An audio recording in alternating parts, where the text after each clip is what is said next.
gyfellion gau, ddiolch i chi am eich gwahoddiad. A mae'n braf gweld ffrindiau a sgwrsio a dyddannu. Mae'n braf bod yn eich plith chi bore yma. Gadewch i ni addoli mhellach drwy gannu'r emyn rhif 223. 223. Mawl fo i'r arglwydd sy'n frenin gogoniant am awredd. Clod i'r gorychaf a ddyru i'm henaid o'r folen. 223.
Dyma'r darlleniad sydd wedi ei ddewis yn y llwyddiadur rhyngwladol ar gyfer heddiw. Arglwydd y Saboth, y darn o Efengyl Marc, yr ail benod a darna cyntaf o'r 3 benod. Dwi'n darllen o Beibl.net. Roedd Iesu'n croesi drwy ganol caeau rhyw ddydd Saboth. A dyma'i ddisgyblion yn dechrau tynnu rhai o'r tywysennau yd.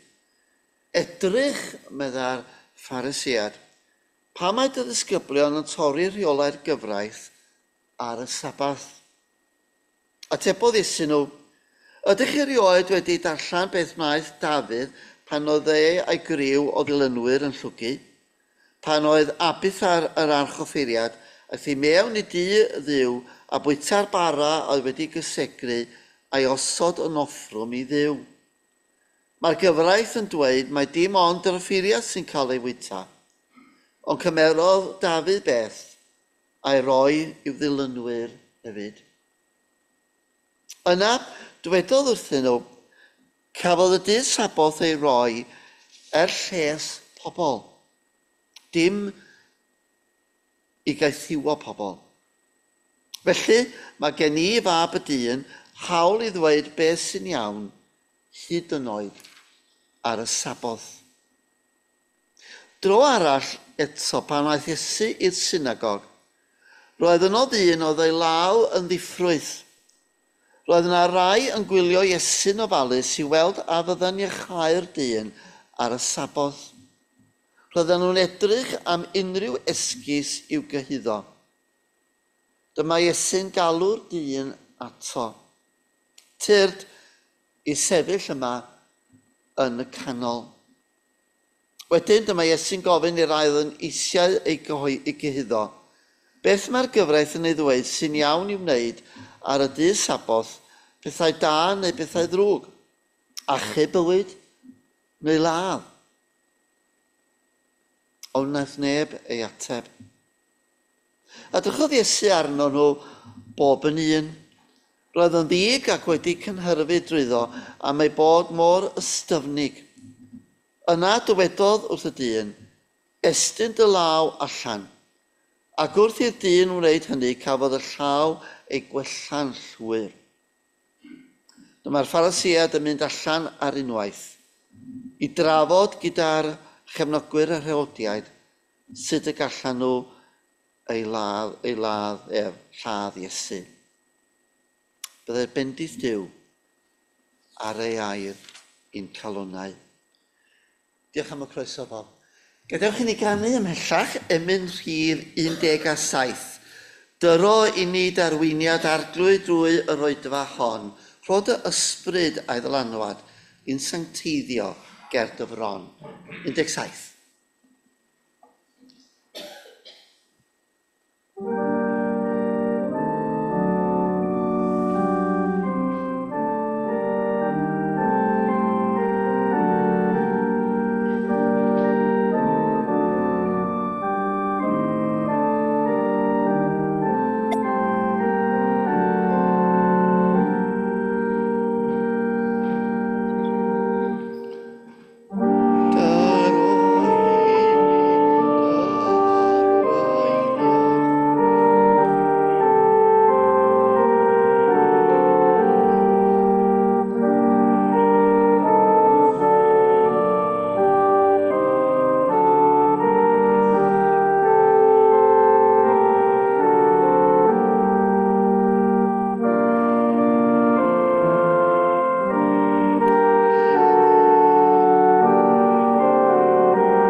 Gadewch i ni ar y dydd hyfryd hwn. Droi at yr arglwydd mewn gair o. Ar wythnos arbennig hon, fe ddiolchwn ni o ddi fewn i'n traddodiad ni am Urdd Gobaith Cymru. Da ni'n diolch am yr Eisteddfod, am y staff, ac am y cyfan mae'r Urdd wedi gynnig i lawer ohono ni dros y blynyddoedd. Llawer ohono ni sy'n methu canu, methu adrodd, methu dawnsio. Ond eto medru mwynhau cwmni y gymdeithas hon. Fe ddiolchwn i ti am y negas ewyllus da anfonwyd allan i'n byd ni dros ganrif neu fwy. Byddai di'n byd ni wrando, a byddai di'n byd cyfoes ni wrando. A hitha'n gyfnod etholiad, fe ofynnwn ni am iawn ddeall, am wrando da, am ddweud da. Da ni'n gweddio dros bawb sy'n sefyll yn y ddinas hon, a dymuno iddyn nhw bwyll a gofal a gymresymu da. A byddai di ni gael yn llywodraethu yn ddoeth ac yn gywir. Fe weddiwn ni gydag anger newydd yn sgil yr hyn a ddigwyddodd yn Efrog Newydd ynglyn â chyn arlywydd Trump. Fe weddiwn ni o'r newydd dros yn briodur a'n chwiorydd yn America. Byddai iddyn nhw ddisgyn dan dy nawdd di Arglwydd, dy ddealltwriaeth di. Yr hyn yr wyt ti am i ni fel dy bobl di i'w wneud. Rho i ni Arglwydd benderfyniadau da. Byddai di ni o'r penderfyniadau da hynny weithredu'n gyfiawn. A fe weddiwn ni'n arbennig heddiw am heddwch a thangnefedd mewn llefydd cythrybus fel yr Wcrain, ac fe weddiwn ni'n arbennig heddiw am rwfaint o lwyddiant yn y trafodaethau diweddara ynglŷn â Gaza, y Llain Gorllewinol ac Israel. A fe weddiwn ni gyda'n gilydd yr weddi honno a ddysgais di ni. Ein tad.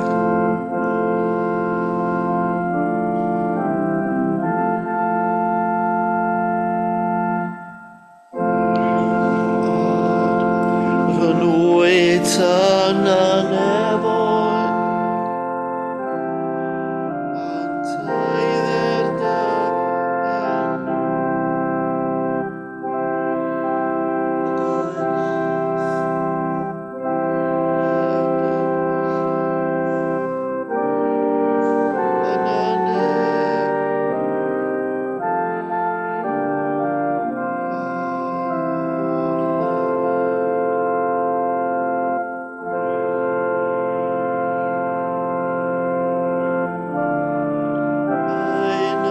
iawn.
Dewch i ni ganu yn trydydd emyn rhif 268 o'r holl dyfendith nefol dad a'r holl genhedloedd byd. 268.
Yfed am adroddion fy nginau, am yfyrdodau ein calonau.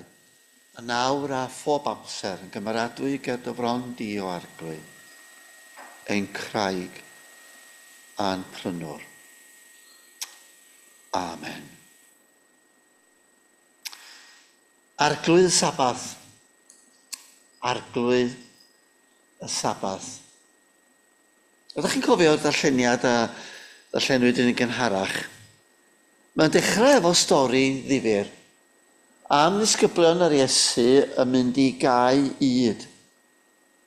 A maen nhw'n gweithio yr yd. Un o'n holl lyniau fi, o'r holl rasus dwi wedi redag dros y blynyddoedd, oedd ras yn De Lloegr yr hyfad iawn. Oedd hi'n 100 kilometr. Hwna rhyw 62 milltir y rhai sy'n mewn hen bres. Ac oedd o'r ras yn cymryd 2 diwrnod. Ac ar y diwrnod cyntaf, oedd hi'n diwrnod braf iawn iawn. Ac un o'r pethau nhw wedi trefnu ni wneud fel yr hedwyr, oedd rhedag trwy caeau o yd. Ac ar y pryd o'n i'n meddwl am Theresa May, o fynwyd iddi hi. Be oedd hi wedi wneud fel hogan bach pan oedd hi'n hogan drwg. Wel, rhedag trwy caeau o yd, meddai ynddo. Ond oedd yn beth da bod gen i ddim cydwybo drwg, cofiwch. A coeliwch i fi, dwi wedi gwneud pethau llawer gwaith na'r rhedag trwy caeau o yd. Ac falle diwrnod hwnnw, bod ne gan y tad i ni redag trwy'r caeau o yd. A roedd yna fel rhyw lwybr yn mynd trwyddo fo. Ac yna sawl un wedi mynd omlaen i, ac yna sawl un ar fôl i, mae gen i dda ddeud. Sut a'ch chi dwedwch yn cymryd penderfyniadau pam rydych chi yn Gristion? Falle bod yr atab yn yr cwestiwn pa fath o Gristion ydych chi. Dwi'n yn gwybod sut mae berthynas rhwngthoch chi adra rhwng gŵr a gwraig a plant a theulu. Ond mae gen i wraig ryfeddol o dda sydd yn medru cynnal list ar gyfer bob peth. A dwi yn siambls llwyr. Mae yna reswm bob tro yn dod i gapal ar fora dy Sul fel heddiw ac yn gofyn ydw i'n y lle iawn ar y dyddiad iawn yn y flwyddyn iawn. Just rhag ofn. Just rhag ofn. A fyddai wrth y modd yn tynnu coes y wraig. Oherwydd pan mae dwi'n gofyn iddi sut wyt ti'n gwneud hwnna a mae gas gen i DIY a chas perffaith. Dach beth i atab i bob tro? Darllen yr instructions.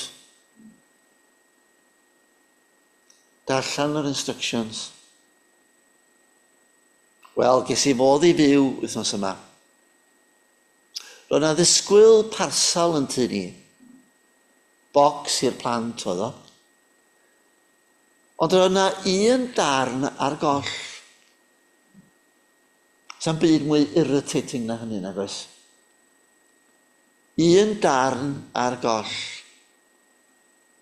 A'r cwestiwn ydy, beth ydych chi'n gwneud os gyda chi un darn ar goll? Wel, dydy o ddim cysur i chi os gyda chi wr sy'n mynd i ddeitha chi darllen yr instructions.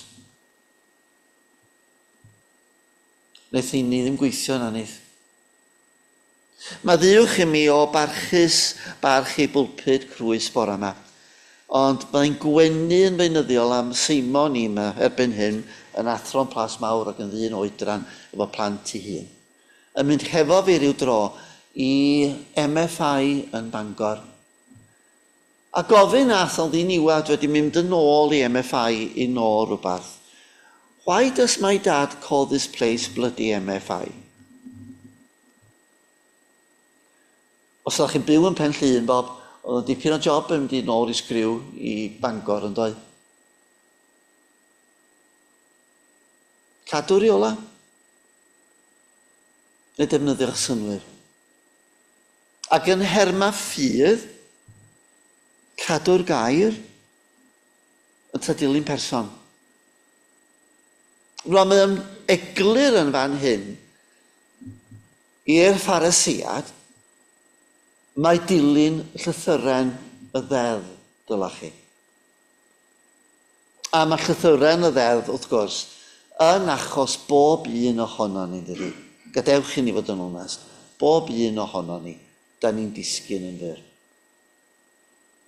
Pob un mewn jac ono ni. Os dywedwn nad oes yno'n bechod, be mae'r gair ni ddeud? Rydym yn twyllo ein hunan. Os ydym yn dweud bod ni ddibechod, rydym yn twyllo ein hunan. Ac mae'r ddisgyblion yn fan hyn, yn y cae yd, eisiau bwyd. Maen nhw eisiau bwyd. A mae'r Pharisiaid yn edrych arnyn nhw. Mae ambell un wedi deithau dros y blynyddoedd.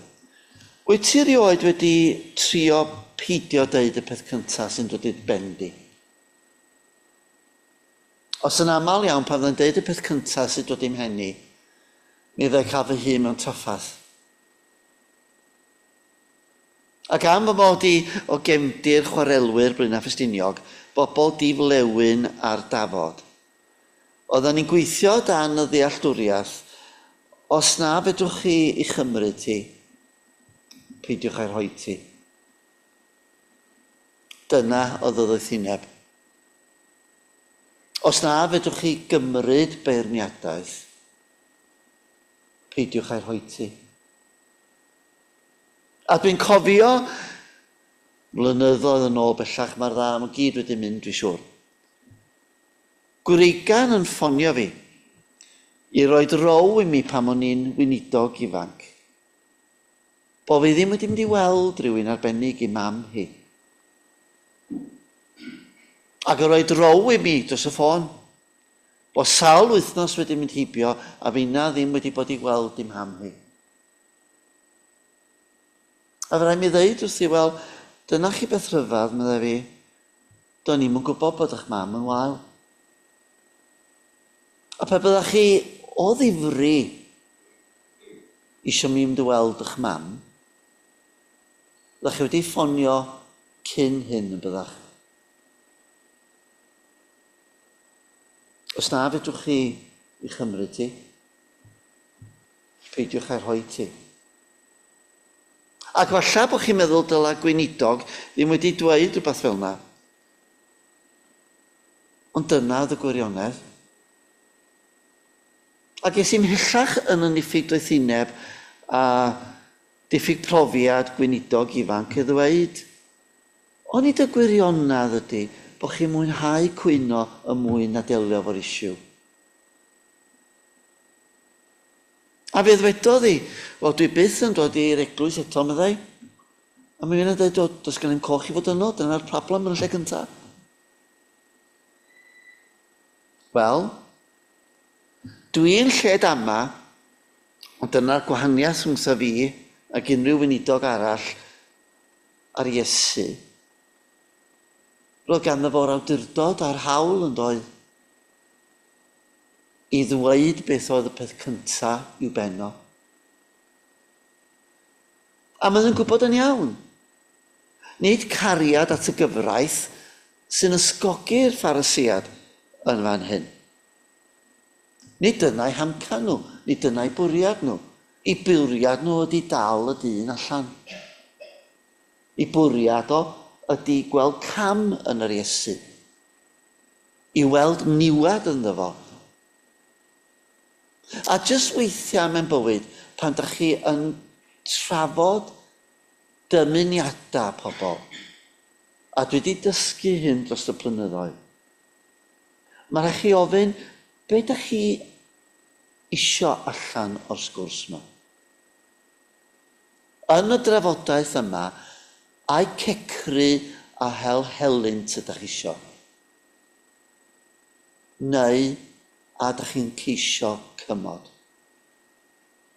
Ydych chi o ddifri yn ceisio yr hyn sy'n well?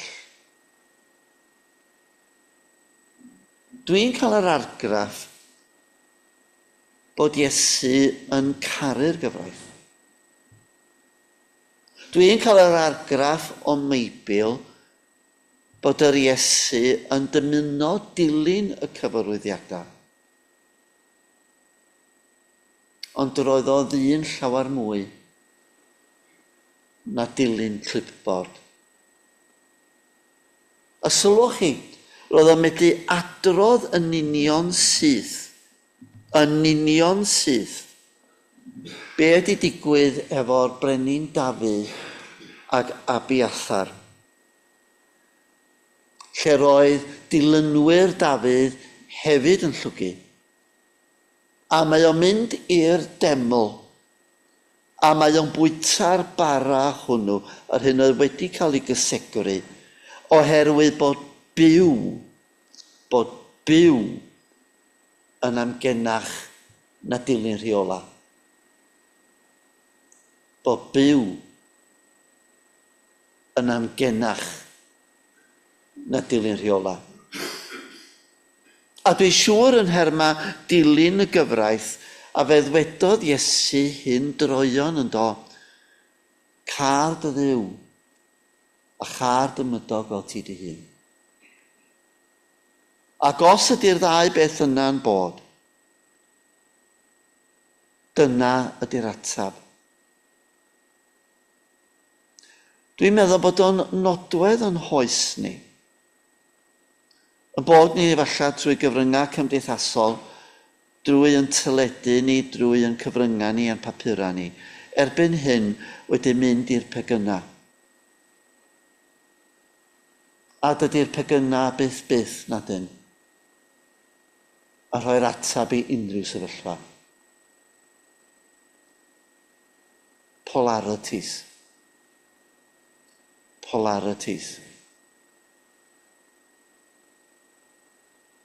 Ond nid ydy'n byd ni, dwedwch, yn diodda oherwydd bod bobl mewn polarities. A gadewch i ni weddio o'r newydd heddiw, yng ngwlad yr Iesu, ei hun. Y bydd na gymod a heddwch a rhwystro ar y lladd. Oherwydd mae gan nhw hyd yn does rheola i gyfiawnhau y lladd.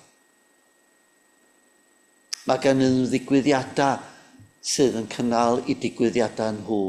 Ac wedyn pan mae'r digwyddiadau yn mynd yn waith ac yn waith, mae nhw hyd yn cyfiawnhau i gweithredoedd. A mae'r Iesu'n cynnig i oes ei hun ac i'n hoes nina. Mae cynnig nath Duw y Saboth ar gyfer dyn, pobl, ac nid gwneud pobl ar gyfer y Saboth. A mae hynny'n golygu bod rhaid i ni fel Cristnogion fedybiwn ni chwilio'n gyson am yr amgen, am y gwell, ac am y rhagorach. Be newch chi dwch? Gyda'r busnes yma o gynnu cariad a chyfiawnder a maddiant ar yr un llaw, a peidio dilyn rheola ar y llaw arall.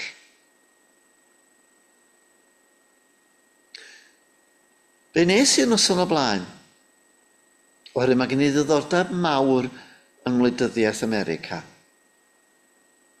Dilyn achos Donald Trump. A dydy o ddim yn anghymesur nag yn amrhiodol mi o bwlpud na chdi, i mi cyfri'r ffaith bod o wedi cael ei ganfod o 34 felony.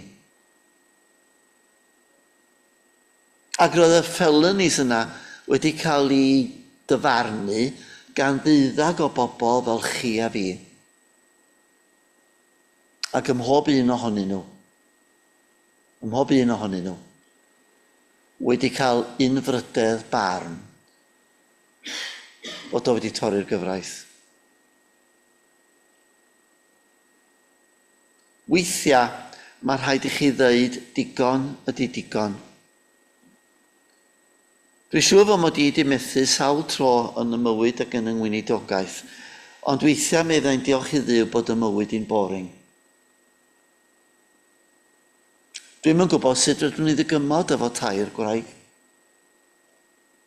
Na chymystodau efo gwragedd bobl eraill.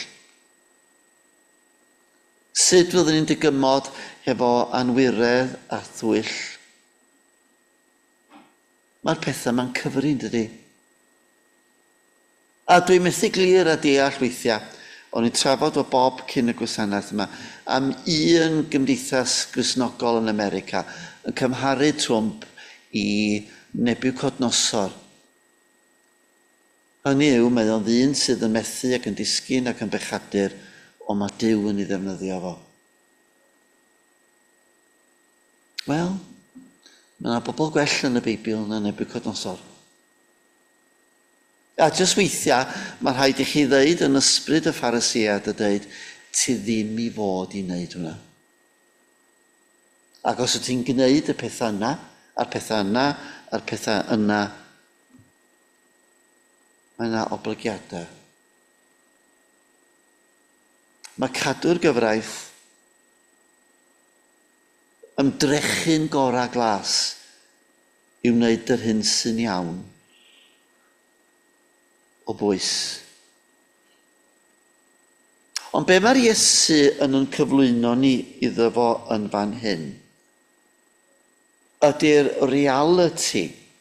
Mae nid trafodaeth sy'n fan hyn rhwng cadw'r rheola a peidio. Trafodaeth sydd yn fan hyn, ynde? Ynglyn â gwneud y peth gorau.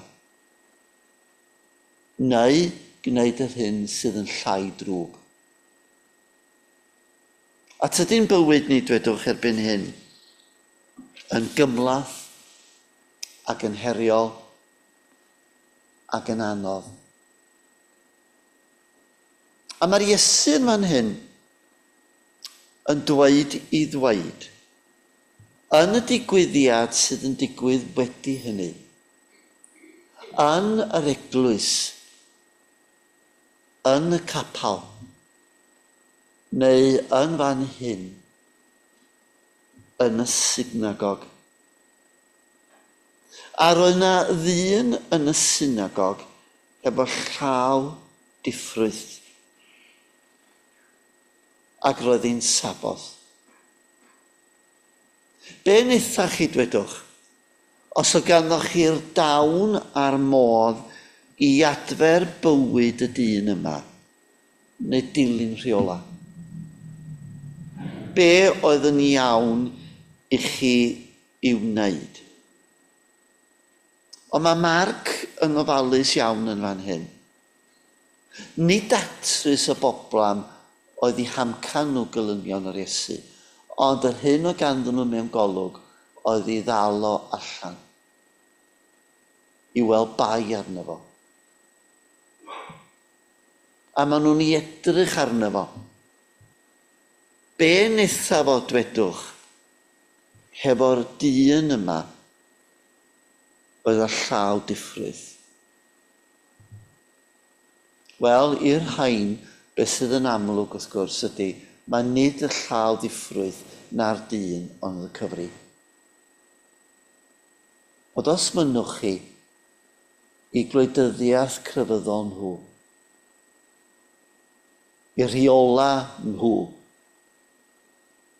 i trefn nhw, hynny oedd yn cyfri fwyaf iddyn nhw. Yn y broses o wneud DIY wrthos yma, o'n i clirio lot o lyfrau sgen i, oherwydd swn i'n byw am 20 mlynedd arall neu byth darllen nhw gyd eto. So dwi'n gorfod didoli pa lyfr dwi eisiau gadw a pa lyfrau dwi'n rhoi i ffwrdd. Ac gweld nes i llyfr Walter Wink, When the Powers Fall. Mae lyfr da. Methodist oedd Walter Wink. Methodist oedd yn ysgrifennu'n dreiggar iawn am rymoedd a hefyd am bwera yn ein plith ni. A mae o'n dweud wrthon ni yn berffaith eglur bod yr grymoedd yma yn bechadurus, bod nhw wedi creu gan Dduw a bosib i hadfer nhw i gyd. O be ydych chi yn ei wneud, medda fo? Be ydych chi'n wneud pan mae y pwera grymus yma yn disgyn? A'i atab o, wrth gwrs, a'i atab priodol o ydy, gwneud yr hyn fydda'r Iesu am ei wneud. A beth gall unrhyw Gristion i wneud mewn unrhyw sefyllfa ydy gofyn, be fydda Iesu am ei wneud? A dwi yn syfdannu'n fan hyn, yn wahanol iawn i sawl gwirth arall yn yr Efengyla. Be mae'r Iesu'n ei wneud yn fan hyn ydy cymryd y dyn a llaw diffrwydd a'i osod o yn y canol a dweud gwelwch hyn. Gwelwch hyn. Yr hyn sydd yn cyfri i ni heddiw ydy bod y dyn yma yn cael ei Iachau. Ond os gnewch chi hynny,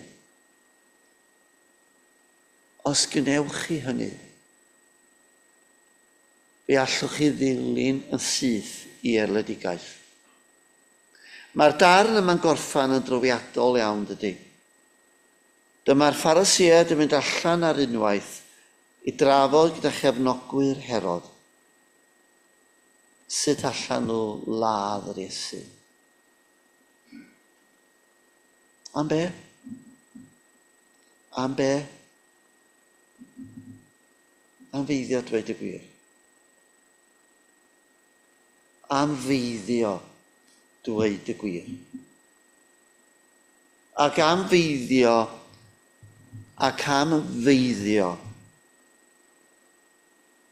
gwneud byd rhywun yn well. Meiddio gwneud byd rhywun yn well. Dwi yn ymwydogaeth ac yn yngwaith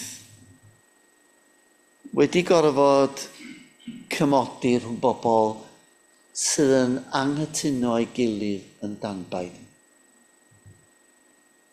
Mae'n heriol.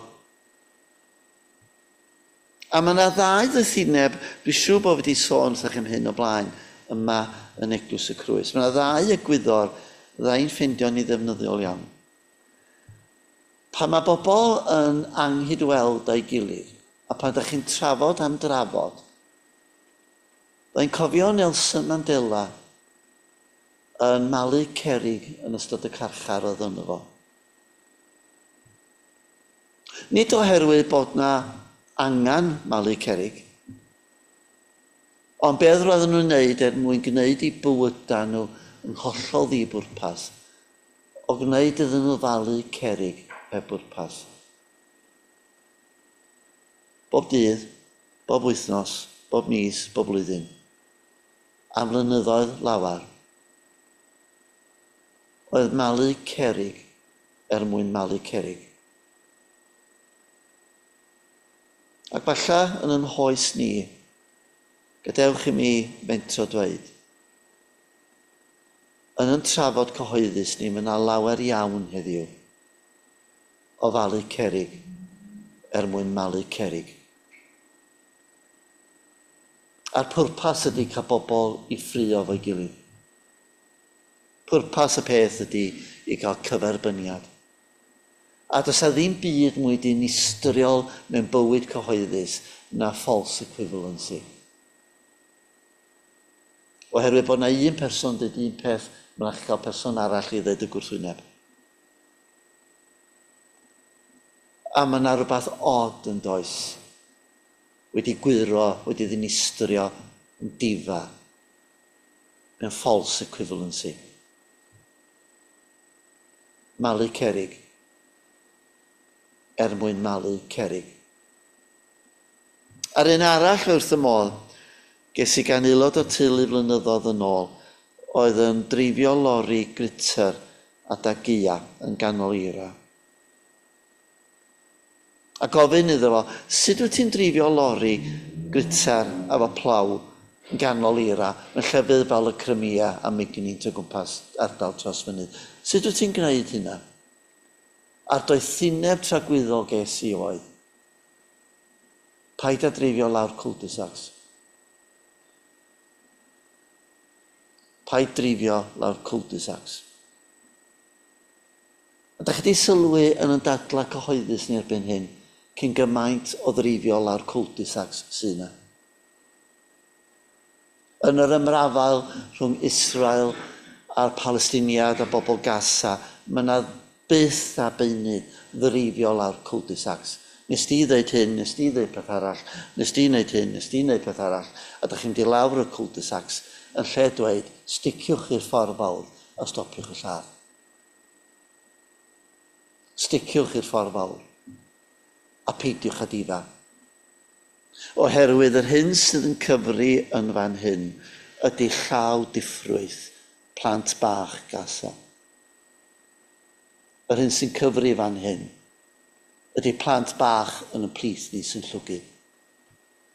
Yr hyn sy'n cyfri fan hyn ydy pob llaw diffrwydd yn y byd ni.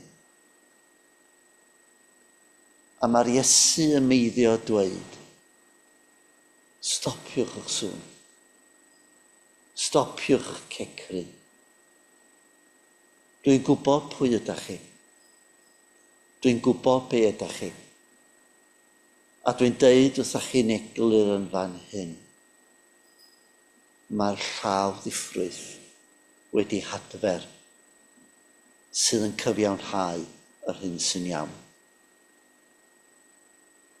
Fe wnaed y Saboth mwyn y dyn a'r llaw diffrwydd.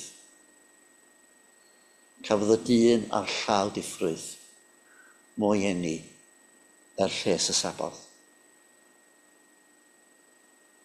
A Walter Wink yn ei lyfr Naming the Powers yn ein hatgoffa ni bod tro y byddan ni'n gwneud hyn yn rymus, bod tro da ni'n gwneud hyn yn eglur, fe gawn ni'n gwrthwynebu. Os mynnwch chi ddilyn fi, os mynnwch chi fod yn ddisgybl i ni heddiw yn Ninas Caerdydd yn y flwyddyn gythryblus hon, coded y groes a dilyned fi. Coded y groes a dilyned fi. A jyst weithiau mewn bywyd, mae yna rhywbeth sy'n dod i'n penna ni sydd yn wirionedd. A mae'n heriol, a mae o'n anghyffyrddus. A mae Duw yn dweud wrthon ni, dywed y peth cyntaf da wedi bendi. Gweithreda ar y peth cyntaf sy'n dod wedi bendi. Ac os weli di law diffrwydd, neu ddyn neu ddynas sydd yn llwgu, gwna'r hyn sy'n iawn. Gwna'r hyn sy'n iawn. Gai gloi efo'r atgof hyfryd yma.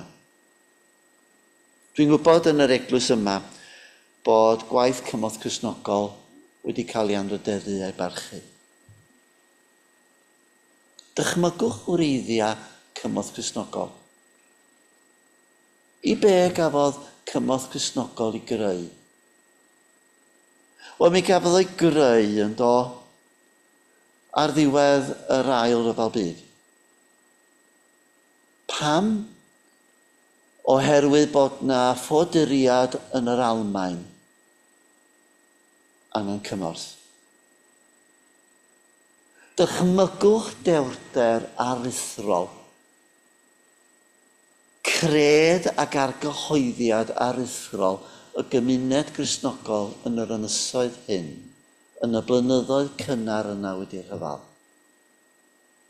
i ddweud fe garwn ni'r gelyn. Lle mae'r gelyn a llaw ddiffrwyth, byddwn ni ag adferiad, a cariad, a lles. Ac oni doi gan unrhyw un, dwedwch, oedd wedi colli anwyliad yn yr rhyfal yna, yr hawl i ddweud, peidiwch â maddau iddyn nhw, dyma be maen nhw wedi wneud. Dyna'r cul-de-sac. Dychmygwch yr holl PR, yr holl propaganda wedi llifo, ac i ddweud, yr unig beth rhaid ni wneud efo'r bobl yma ydy malu i cerig nhw. Da ni wedi malu i cerig nhw.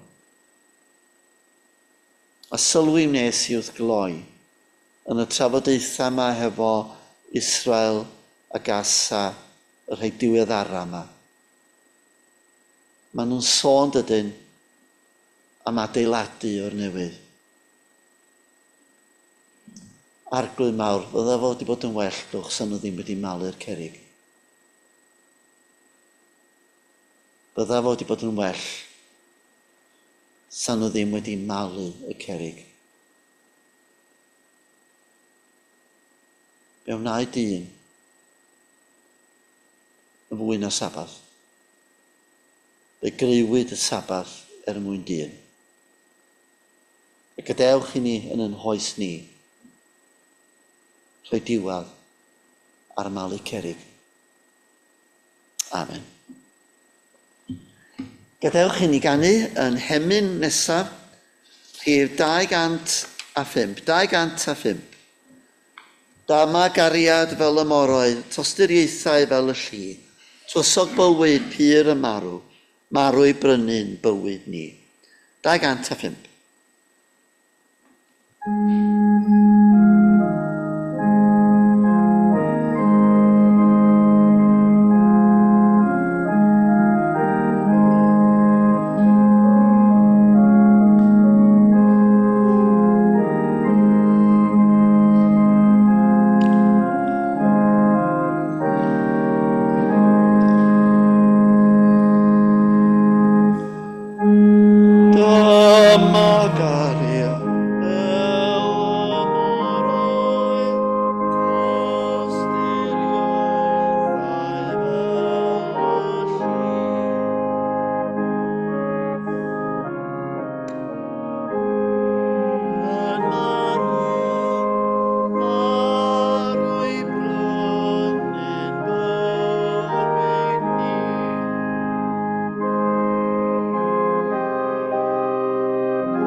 A beth bydd Duw lluodd y tad, y mab a'r ysbryd fan, a hwn y gyd, ac ar ddigon yn